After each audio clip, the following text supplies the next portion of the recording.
Hi everybody, I'm Jenny Hall, and welcome and thank you very much for coming today, and thank you very much to Grace Ioppolo, Professor Ioppolo, for inviting me here to do this workshop, which I think is going to be a lot of fun. I just wanted to give you a really brief idea of how you got the Shakespeare text you have.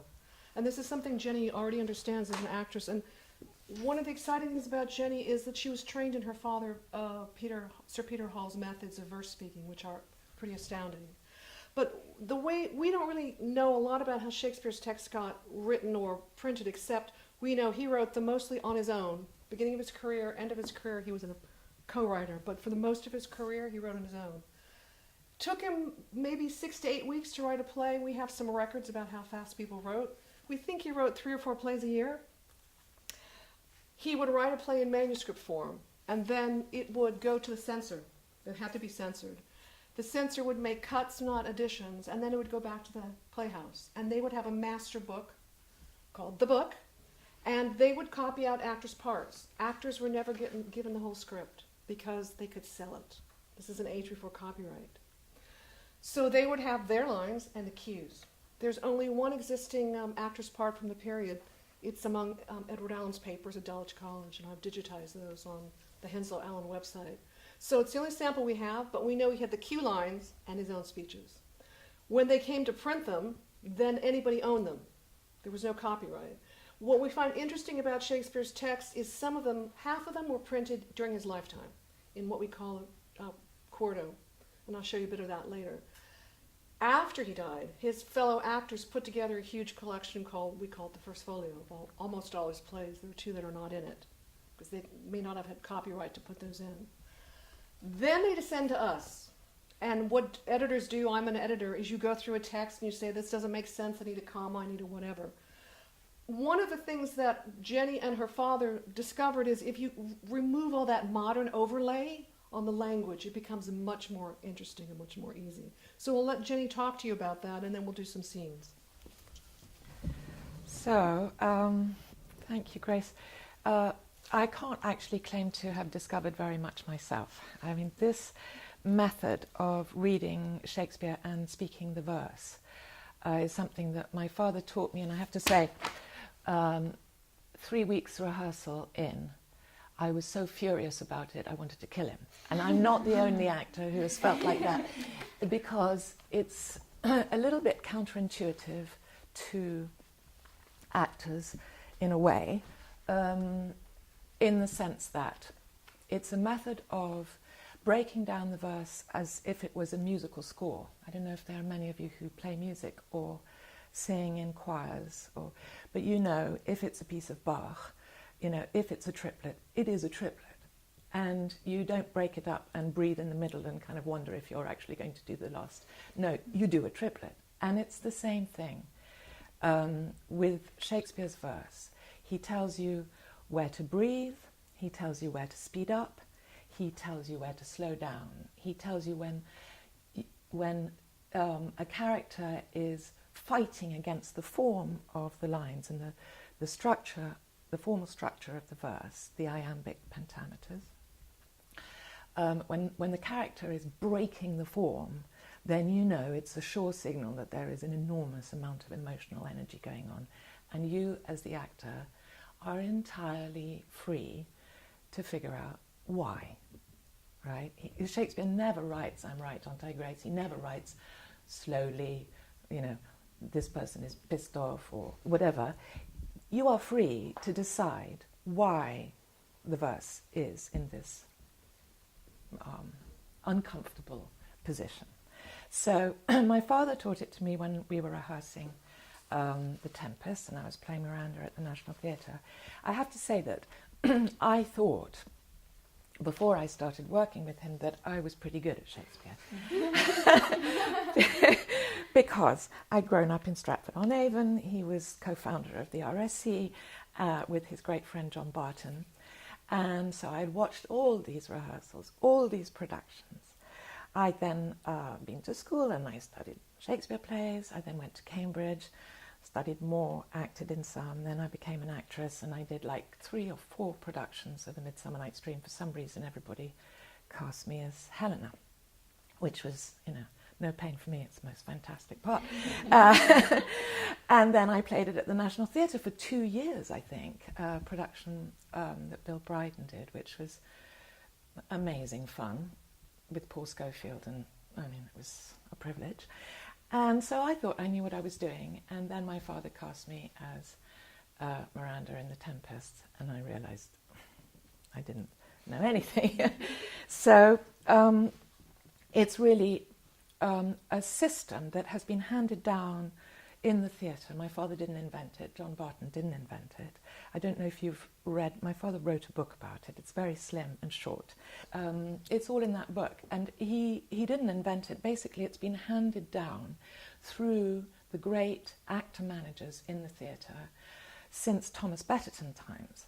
Thomas Betterton's time. Now, Thomas Betterton, I think, was the leading actor-manager after the theatres were reopened after the Reformation. And so he basically was the closest to Shakespeare, right? And he had this system, or a system sounds a bit cold and dry, maybe it's not the right word. He had this approach to the verse, and he passed it down to David Garrick, the next great actor-manager. Then it went to Macready. Then it went to William Pole, I think. And these are huge names in the theatre. If you're interested in theatre, these are the people that had the biggest careers and made the most money, were the most famous. And one of the reasons, it's absolutely clear to me, is that they knew how to crack Shakespeare's verse. So my father learnt it from somebody called George Rylance, or Dady Rylance at Cambridge, and he was taught it from basically William Pole and the Marlowe Society. So it goes in a direct line to my dad, and lucky me, he taught me. And he did teach quite a few people at the RSC, and so did John Barton tirelessly all his life. So, and I don't want to be rude about the many marvellous, marvellous actors who play Shakespeare, but there's an awful lot of them who actually can't do it. Not really. The ones who you think of as the most famous and the most brilliant, like, for instance, I always think Judi Dench. She is a master of it. And this is why, she really studied what Shakespeare is telling us. It's all stitched into the verse. So we want this to be, sorry to keep moving around, we want this to be just a fun experimental session. This is something Jenny's considering doing, becoming an instructor, and I think she's a born teacher, so this is an exciting event for me. And it's just for you to sort of explore. People often have a fear of Shakespeare. Do you have a fear of Shakespeare? Just tell me. Yes. I've been teaching Shakespeare for 30 years, and the first thing I say is, who's afraid of Shakespeare? And people raise their hand. You're not supposed to say that. The issue about his language is some of the meanings have changed of words. There are words he uses that you have to look up in the Oxford English Dictionary because they don't mean the same thing. But other words do mean the same thing. And so people are frightened partly because it's written in verse. We have verse and prose, and Jenny's going to show you the difference between verse and prose. Shakespeare couldn't help it. That was the standard of Shakespeare's time. Everybody was writing verse. Playwrights, the term was invented by Ben Jonson, and they made fun of him for that.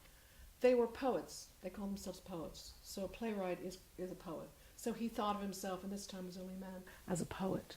So that's why you have so much verse, and you have so much beautiful verse. One thing about Shakespeare she's going to show you, his career's not static. He starts with formulaic tragedies, Romeo and Juliet, Titus Andronicus. We don't remember them as great plays. They're fun. Then he's writing romantic comedies and some chronicle history plays. But he gets really interesting in most of the passages she's given you here. The middle of his career, the end of his career, he's experimenting. He's fed up with formulaic stuff that everyone else is writing. Just remember one thing, he's not writing alone. There are 20 or 30 great dramatists you've probably never heard of. I work on Thomas Heywood, Thomas Middleton, who are also writing, and they're spurring each other on. But he's writing, he's the best at what he does because he has either an ear or an eye for language and what it looks like and what it sounds like. One last thing to remember, as she'll stress, his plays were primarily theatrical documents. They were not to be printed. You need to listen to them. He calls his audience auditors. They're not spectators. Spectators is a later word. So I'll let Jenny go to it. Thank you, Grace. Would anybody object to just doing a little vocal warm-up? So we get up on our feet and put our papers down and pencils or whatever. And this is literally just to sort of relax and shake out your feet and your hands and your shoulders. And it's just because we're going to be using our voices, right? And that's... Yeah. So just stretch up to the ceiling. Don't be shy. Basically, we're stretching the muscles here, the intercostal muscles, which is going to liberate the voice. And then stretch gently. Don't give yourself a crick neck. Like that. And then the other side. And then we can just go... Just starting to look like a duck, but that's how it is.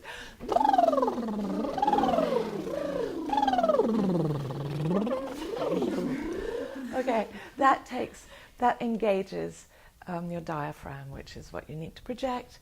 Now, that's just a tiny warm-up. We could go on, but I don't think we need to because it's not such a huge space. But if you would like to then imagine that this is your favourite theatre, I don't know if you've got one. Might be the Globe, might be, I don't know, the Olivier, or I don't know what. But imagine that actually we're there, and, you know, the fly tower, the wings. I guess the audience, well, for me it's behind you, but maybe the audience is over there. So this is a public space, and I think, I don't know, would you agree, Grace, that everything about Shakespeare's verse is a public thing? It's not, it's, everything is there, the unspeakable, the unmentionable, the really embarrassing, the unbelievably, achingly painful, you know, broken heart, that villainy, you know, the worst things in human nature, public. So what I'd like you to start to do is a little exercise, just 2 by 2, if you are the right number, is just, if I'm the audience, just 2 of you say to each other, I'm so glad to do this workshop with you, my dear friend. So just turn to each other and say something along those lines.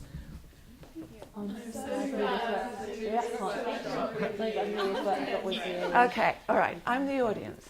So all of you, quite naturally, I would do the same. Turn to each other, so you show me your profile. And I really didn't read anything, because I'm the audience, and I didn't really see what you meant. So if you say exactly the same thing now to me as the audience, but say it to me and mean it to your friend, and maybe halfway through or at the end of the sentence you could put your arm on the shoulder or ruffle hair or give a kick or whatever, so that you then physically make the connection between you, that you're not doing through your eyes because you're actually looking at the audience. So try again like that, just to me. Mean it the same. I'm so glad to be doing this workshop with you, my dear friend. I'm so glad to do this workshop with you, my dear friend. There, okay. Now you've got a public emotional connection, but it's 2. So everything in the verse is like that. So when we do these little excerpts, which actually some of them are very long, for instance, between Miranda and Prospero and things, so it's a long scene. Remember that don't get stuck together, don't get stuck eyeballing each other, because you can be just as true and just as intense and meaningful emotionally if you just throw it out to the audience, as if you're, you know, locked up with somebody like that. It's just sort of the nature of the theatrical experience.